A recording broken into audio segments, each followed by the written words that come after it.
Assalamualaikum warahmatullahi wabarakatuh. Ketemu lagi dengan saya Kamal Prihandani.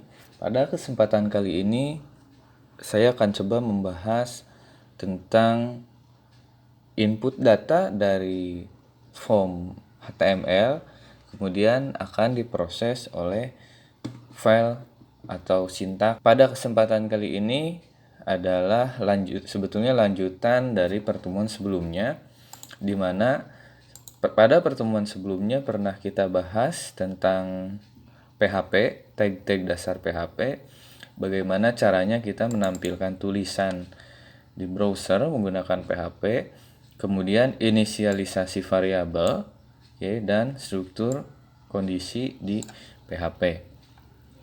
Pada kesempatan sebelumnya, data diinputkan atau diinisialisasi langsung di dalam tag PHP-nya atau langsung dibuat konstanta ya, langsung diinisialisasi variabel berikut nilainya. Nah, pada kesempatan kali ini kita akan coba data yang diinputkannya itu atau inisialisasinya itu dinamis. Oke, jadi diinputkan via tag HTML, form ya, via form, kemudian ketika disubmit maka akan diproses oleh PHP ini seperti itu. Oke, silahkan langsung saja. Silahkan kalian bikin new dokumen. Oke, sebelumnya kita sepakati kita akan membuat sebuah dokumen berekstensikan .php, tapi nanti di dalamnya kita akan sisipkan tag HTML seperti ini ya, seperti pertemuan sebelumnya, kemudian dan tag PHP. Oke, tapi kita sepakat supaya sama, ekstensi dari dokumen program yang kita buat itu adalah ekstensinya .php. Oke, langsung saja. Pertama, kita akan membuat sebuah form pada HTML. Di pertemuan sebelumnya sudah dibahas bagaimana membuat tag form dan widget HTML untuk inputan atau untuk membuat sebuah dokumen. Baik, nah berikut adalah tag untuk dokumen HTML. Oke, seperti biasa, seperti pertemuan sebelumnya, silahkan kalian buka tag, buat tag pembuka ya. Oke, ada yang kurang di sini, tambahkan header ya, header, kemudian tag penutup. Nah, sebelumnya di sini saya menggunakan editor Visual Studio Code. Oke, di mana di Visual Studio Code ini dia bisa autocomplete untuk tag-tag yang kita buat, mau itu PHP, mau itu HTML. Oke, silakan buat tag HTML, kemudian silakan simpan dengan nama, kita samakan pertemuan _12. Sebelum membuat sebuah formulir di HTML, kita harus menggunakan tag form. Oke, form ya, form. Kemudian di sini ada action. Nah, atribut action ini digunakan untuk file atau tag PHP mana yang akan digunakan untuk memproses inputan dari form HTML. Oke, silakan dipahami ya. Jadi nanti kita isi di sini actionnya file PHP mana yang digunakan untuk memproses atau menampung inputan dari form HTML. Kemudian selanjutnya ada metode. Oke. Metode di sini adalah cara atau metode yang digunakan oleh form yang kita buat untuk mengirimkan data ke PHP. Oke, ke program PHP, ke tag PHP atau ke file PHP. Metode untuk form sendiri itu ada 2. Oke, yang pertama adalah get. Oke. Yang kedua itu adalah post. Oke. Nanti sambil jalan kita akan lihat bedanya metode post dan metode get. Oke, nah sampai di sini kita sudah berhasil membuat form. Kemudian yang harus kalian perhatikan adalah ketika membuat sebuah dokumen formulir HTML itu wajib widget untuk menerima inputan seperti text box, kemudian radio button, combo box atau button itu wajib berada di dalam tag form ya, tag form pembuka dan tag form penutup. Jadi di sini adalah konten-konten yang akan kita tuliskan untuk menerima inputan. Oke, yang pertama akan kita buat misalkan tag untuk text box input ya, type. Oke, diawali dengan tag input, type-nya kita masukkan adalah text. Oke, kemudian name di sini adalah untuk penamaan variabel objek atau widget text box yang kita buat. Misalkan inputan pertama misalkan. Kemudian ada atribut selanjutnya yang bisa kita pakai itu adalah value. Nah, value di sini bisa digunakan untuk mengset atau menambahkan value pada text box. Oke, misalkan seperti ini. Nah, simpan, coba kita buka di browser. Baik, terlihat satu widget text box yang sudah kita buat. Nah, kita coba contoh implementasikan untuk mengisi tag value. Misalkan value-nya kita isi dengan nama ya, Unsika misalkan. Simpan, coba setelah disimpan, coba di reload ya dokumennya. Nah, di sini terlihat Unsika. Jadi intinya value itu akan kita gunakan ketika kita mengedit sebuah data. Jadi ketika kita klik edit, tentunya si data yang sebelumnya itu harus masuk ke text box. Nah, itu datanya disimpan di atribut value ini. Oke, nanti pertemuan ke depan kita akan coba untuk delete dan edit data. Oke, kita kosongkan dulu untuk ini. Simpan. Jangan lupa tag penutupnya, input itu mau pakai tag penutup atau enggak, silahkan ya, atau langsung saja misalkan seperti ini, itu udah bisa ya. Oke, selanjutnya kita coba buat button. Oke, button misalkan type-nya ini, jadi si button ini akan mempunyai action submit atau klik ya, menyimpan sebuah data. Misalkan submit, kemudian name-nya proses data misalkan, tag penutup button. Nah, untuk memberikan teks pada button, silahkan kasih kata atau teks di antara tag pembuka button dan tag penutup button. Misalkan di sini proses data. Simpan, kita coba running dokumennya atau file PHP-nya. Nah, seperti ini. Nah, ini fungsi dari type submit ini adalah, kita lihat di sini bisa diklik dan mengirimkan data. Nah, di sini belum ada respon karena kita belum menghubungkan antara form HTML ini dengan script PHP. Oke.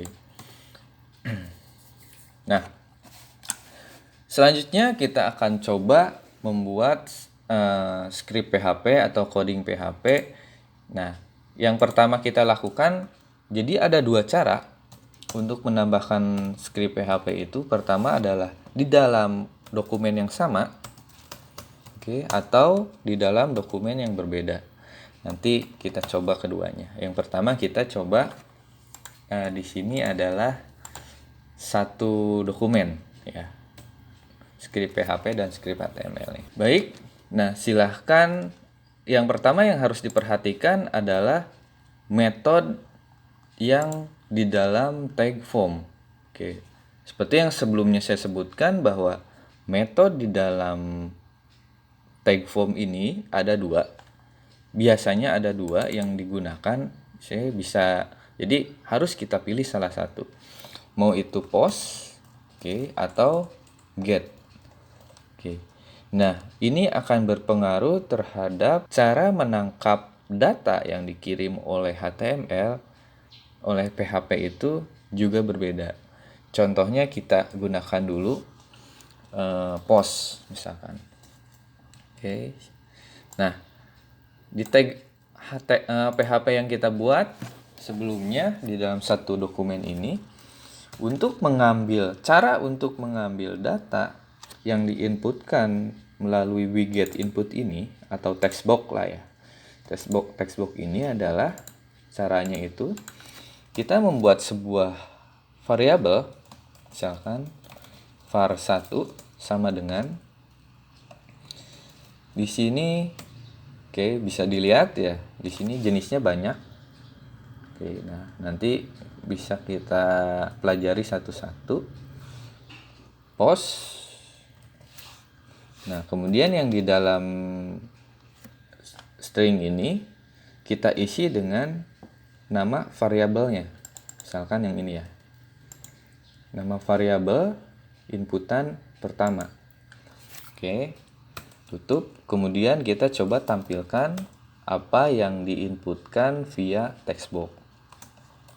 Misalkan var1 simpan. Nah, coba di refresh dokumen PHP-nya.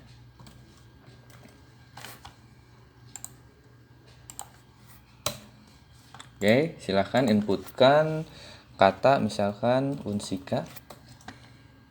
Klik proses data. Nah, dia akan tampil di atasnya. Nah, ini artinya ketika kita menambahkan atribut action tapi tidak kita isi, oke, actionnya itu tidak kita isi, maka secara default yang akan dieksekusi kode PHP yang ada di satu dokumen dengan tag HTML-nya. Oke, paham ya?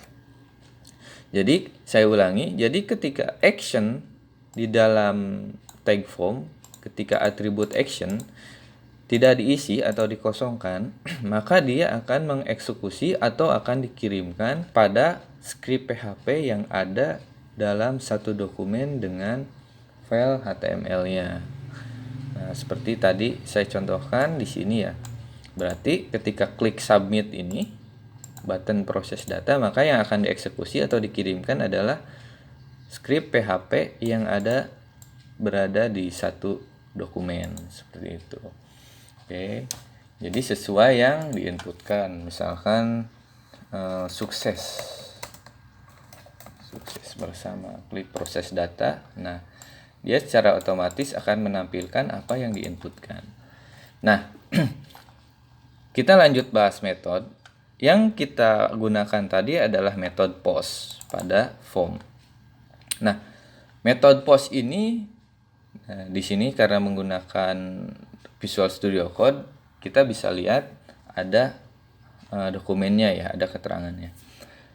Nah, jadi penjelasannya adalah ketika kita menggunakan metode post, maka data yang akan dikirim atau data yang dikirimkan oleh form ke PHP itu tidak dapat dilihat.